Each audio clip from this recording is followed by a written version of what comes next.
The ordinance, once finalized by staff and the solicitor, would be publicly advertised and then addressed in a public meeting where we'd have more details to share with you. But that's essentially what would be occurring. Okay, I just wasn't sure if you were working off some kind of model, because I know the different municipalities I deal with, and yours as well. I mean, it's just kind of like all over the place. We would charge fair and reasonable costs associated with the actual So compensation. you would have a scale, basically? Yes. Yeah, okay, so a program. I would just want to add one thing, is a lot of times, potential land development applicants will submit traffic impact studies or scoping applications to PennDOT, where we actually have to use consultants to review that. And there's costs that are incurred for that, and we often are trying to track that applicant down. In some cases, those plans never come to fruition, and it takes us quite a while to recoup the costs for our consultants too. So we want to make sure that we have the funds to offset those costs and not have any kind of burden on the township for those reviews. No, that's totally understandable, and because there is quite a considerable cost in this, process.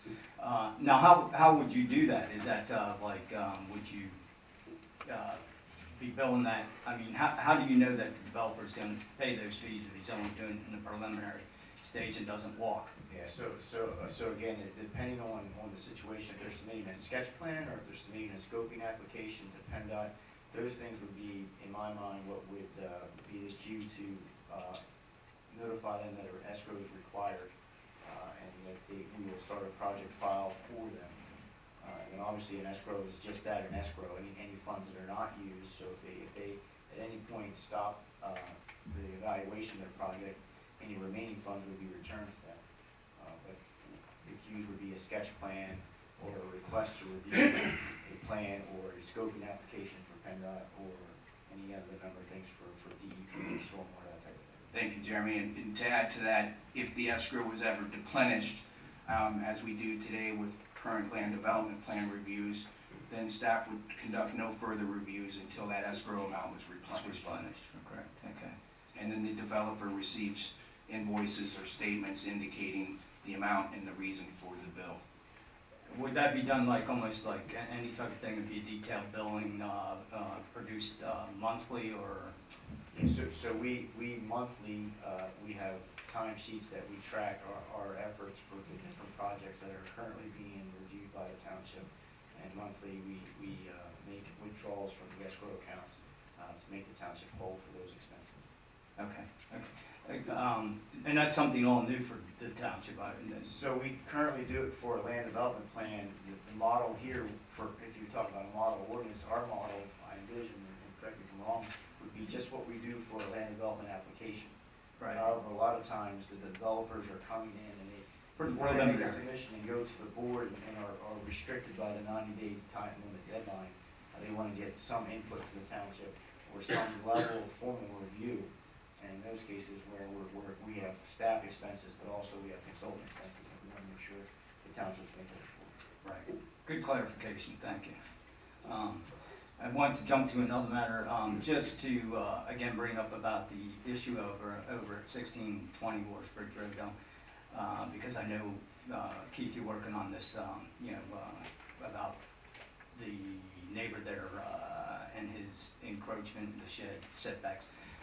Just because, again, the conversation I sent in the email, the bringing attention about the additional sheds and buildings, and the setbacks, because of it, so that it all gets addressed. I mean, there is a shed out right against Bridge Road that could be considered, a hazard, and also the way Mr.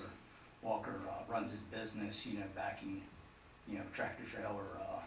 I'll need to check with John Powers, but my recollection was it was this shed that was allegedly encroaching upon your property, yes. is what we've cited him for, a draft citation, and a follow-up inspection will be conducted next week, as Mr. Powers had indicated.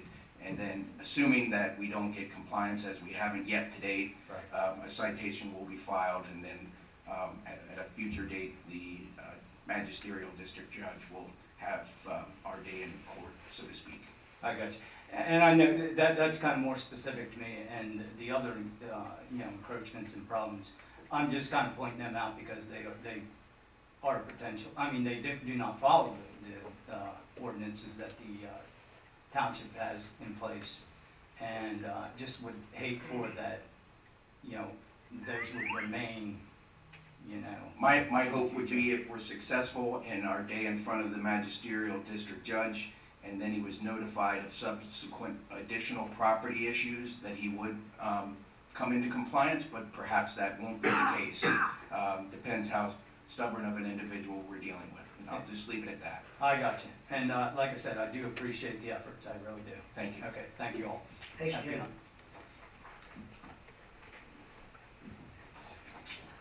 Hi, good evening, everyone. My name is Joe Woodward. I'm a Senior Director of Operations for Pennsylvania American Water Company. And I'm picking my daughter up later on at volleyball practice, and saw you had a meeting on your website this week, and saw you had a meeting. So I thought I'd come out and just give everyone a heads up about a project. We're gonna be starting here probably end of February and March. Chief, if you're looking for someone that's gonna slow down traffic, I'm your guy. The rest of the audience is gonna hate me what I'm gonna have to say here, but you may or may not be aware, PennDOT has a project scheduled to pave the Carlisle Pike this year from Where? State Route 581 all the way into Camp Hill to Route 15, State Route 15, that whole area. So that is gonna be starting later this year. We have, our infrastructure in that area is, we have 6, 8, 10-inch, very old pipe. We have a lot of history of main breaks, especially in front of the Federal Tap House, that area. So to be prudent, we are gonna go in and replace our water main in that section, so it's a very large project. We just wanna give you a heads up. We'll come back, or, I'll give you more information once we have official start dates and stuff, but we are doing this in conjunction with PennDOT's paving project. And we're looking probably realistic, end of February, more probably realistic March timeframe. I think we have to be completed by, I believe, June or July to meet the PennDOT let schedule for paving. The work's gonna be done overnight on our end. It's gonna be typically, I think, Sunday, 6 p.m. to Friday mornings at 6 a.m. That's we're required to work overnight by the PennDOT permit. We have restricted hours, and we realize it's gonna be a traffic nightmare. We are required to keep a lane open in both directions, so at all times we'll have a lane going in both directions. We're gonna be putting the new main in, I believe, on the furthest right travel lane on the, I guess what we call the south side of the road, and so again, we'll just have to shift over some lanes while we're doing work. So I just wanted to come out and give a heads up to that project. It's a very big project, and Okay, Joe, yes. when's the bridge gonna be? Yeah, so that I wanted to speak to that. We've notified both the county and PennDOT of this, but as you may know from your travels through the township, the bridge crossing the Connegawinet Creek on Oarsbridge Road is slated to have somewhere in the neighborhood of a 40-day detour. The county will eventually be doing a press release to the community, and then they anticipate that being tied in by approximately June 30th. May 21st to July 3rd. Yeah, so Maybe. we've got to coordinate too, because Jeremy and his staff are planning for a sewer main replacement in that same area. Okay. So I won't be coming to your evening meeting to tell you about that, but I'm telling you now. So there will need to be some coordination on those projects and the impacts that are going to occur to the motorists in that area, and as it relates to the detour. PennDOT's indicating they'll try and delay their project until after the county is completely tied in. Okay. When's the date on the county again? May? May 21st to July 1st. So May 21 to July 1 is Tentative when the dates. PennDOT, right? That's when I believe Cumberland PennDOT. County in June Cumberland- is when they plan. That's the county detour for That's the Oarsbridge. detour. So you got the detour between May 20, and then you're gonna have Sanitary sewer. the Get out of our sanitary way. sewer. And then Don't you have screw me the up, water. don't screw me up. Then you have the water, and then you have PennDOT. You can just do our project for Can us. you, I can tell you. Hey Joe, can you give us your phone number for the record? Cell phone preferably. Everybody get that, please? We will be, so, I mean, we will be sending out we're gonna get a letter out to the residents. We're gonna do a code red for pretty much the whole West Shore because it impacts not only the Hampton It's a residents, code Canada, red. it impacts a lot of people. Everyone travels through there, obviously. And, so it's gonna be quite the How's a challenge. federal tap house going to brew beer without water? Well, after it's done, they'll be able to brew as much beer as they want all the time, so, yeah. Okay, this is gonna be very interesting. This is gonna be a good time for you to take vacation. Yeah. And Jeremy. Thanks for coming, Joe. And Chief. Yeah. Thanks for coming. Sorry about the bad news, but yeah, it's one of those things, so. Let's get a coordination meeting. I know Jeremy's ramping up for his 2020 paving work too, so we'll let you know where we're going to be. So you got sewer, water, and PennDOT, and the bridge, so you got the county involved. And I know it's gonna be a big inconvenience to the residents, but we don't wanna be the first utility, after that road gets paved, we don't wanna be the first utility that are cutting that road and ripping it up because we have a main break on it, so it makes sense to get this work done before they pave the road, so. Totally makes sense. So when we get this all coordinated, where are people gonna, You don't mind if we put out, this is being done as a traffic control, traffic speed control project, right? All right, we'll put it on the township then. Thank you very much.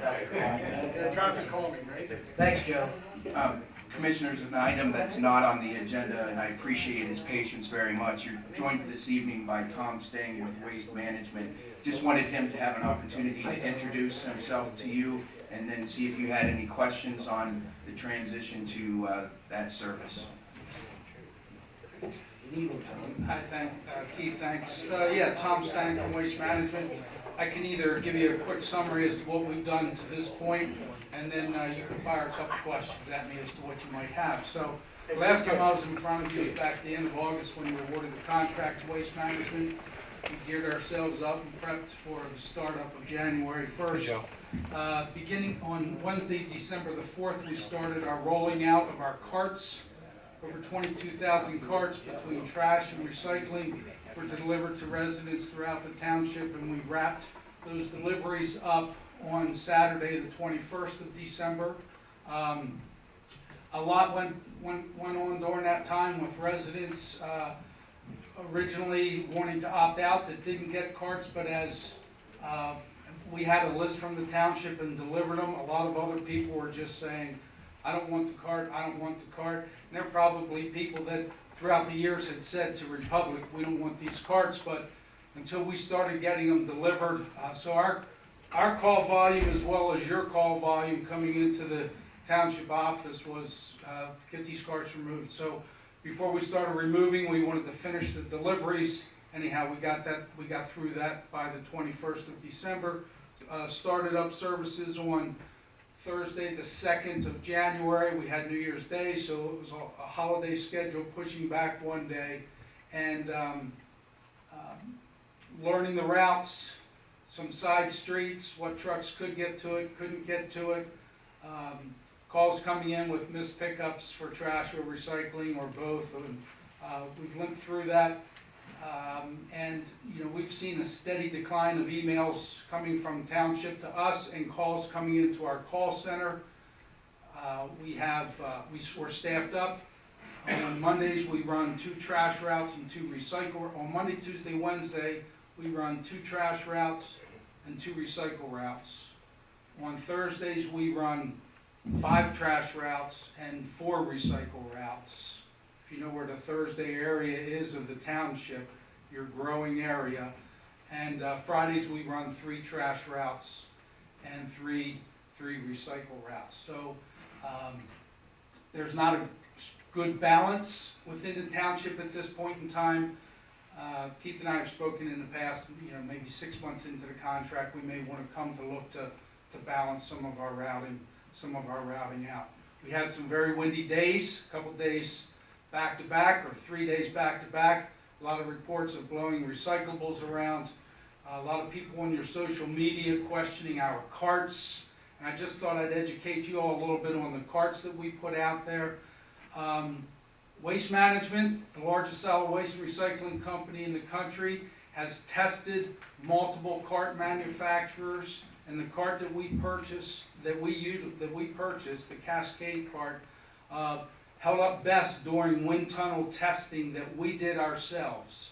Now, I do know that carts today that are being built are anywhere between 4 and 5 pounds lighter than carts that were built 7, 8, 10 years ago. There's just less resin being put into carts, and they weigh less. So I saw a lot of the social media where people were commenting that these carts aren't as good as the last set of carts, and I can only tell you that whether it was this cart that we purchased from Cascade or any other carts just aren't made the same way they were back when you first started this contract, putting carts into place.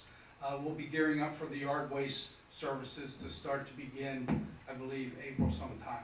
So I think it's important to note that the contract is, was written where residents individually could determine whether or not they wish to use the carts that were provided under the contract or stick with their own traditional trash cans or trash bags. So that was a requirement of the contract and an option that the residents had if they wished. I think by and large, though, when you look across 10,500 residential properties, most of the people have embraced the toter option. In addition to the routes that are currently out there per the contract, Waste Management needs to provide the level of service to meet those scheduled collection days. But it's possible that we could talk with them. I can recognize as a manager of staffing needs that having, let's say, 10 people driving 2 routes on a Monday and then needing to ramp up and augment those individual drivers for a Thursday route could be difficult for the contractor to manage. But again, the contract's written in a manner that's required for that. The other thing that Tom and I spoke about, and Tom, I'm sure you've committed to this, is the placement of the toters. Even if the residents place them in front of the curb line, or if there is no curb in the roadway, my expectation in the contract's requirement is that they be placed back off of the roadway at the completion of collection. And if a resident wants to complain about that, they can contact the township rather than you, all right? Well, I know you talked to me about that. It is a challenge to do that. You know, It happens in my development. It happens, I mean, I'm a resident of the township. When I've come home every week since you've started, my toters have been placed at the curb line by me, because I can't convince my wife to do it. And then the toters are returned by the driver in my route every time behind the curb line. So if there's a grade or elevation that prevents it for a single property or several, okay. But by and large, I don't see any reason why that can't be accomplished. there are some operational issues that can come into play regarding that, but I have talked to our guys. You know, we instruct our guys all throughout the country to put either carts or trash cans in the spot where they pick them up to service them. I would just ask that if that's something you're gonna look for us to do, that there would be continued education on the residents to try and put it off of the curb. We absolutely do. We have it on our website. We have it in newsletters. And again, per the contract, that is a requirement and expectation of the township. I could care less what the nationwide standard is. Even, I mean, and believe me, I'm not defending Waste Management at all, because I got 10,000 phone calls on this.